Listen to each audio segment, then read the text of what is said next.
So here we have the Toyota Yaris on an 18 plate. I'm going to start off by hopping inside the car and running through some controls first of all. Okay, now that we're inside the car, we're going to start with the dials. Over on the right hand side we have the speedometer and fuel gauge. Over on the left hand side we have the coolant temperature gauge. You can also see whether the hybrid battery is charging, whether you're driving in eco mode or using the power band for the car. In the centre we have the main trip computer, which includes the total miles. They are 16,815. We can change information displayed above that using buttons on the steering wheel for various bits of car and trip computer info, and that digital readout for the speedometer. And the buttons that you use to do that are just here. We have cruise control underneath there, and then stereo controls over on the left hand side.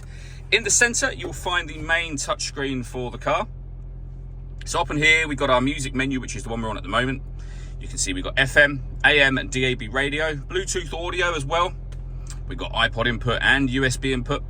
So plenty of ways to listen to your music in this car. You can pair your phone by hitting the phone button, and we're going to select no from there for the moment. If I pop the vehicle into reverse, you'll see the full colour reversing camera with guidelines showing you what direction you're headed in relation to the image being shown on the screen.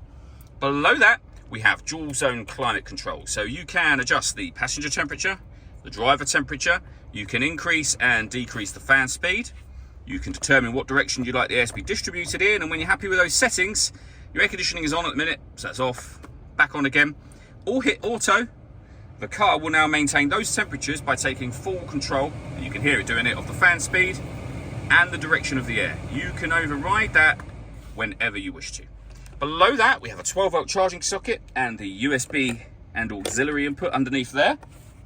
We have the gear lever for the fully automatic gearbox, and these buttons down the bottom, so you can turn the traction control off, you can pop the car in eco mode just here, or you can force it into electric vehicle mode if there's enough charge.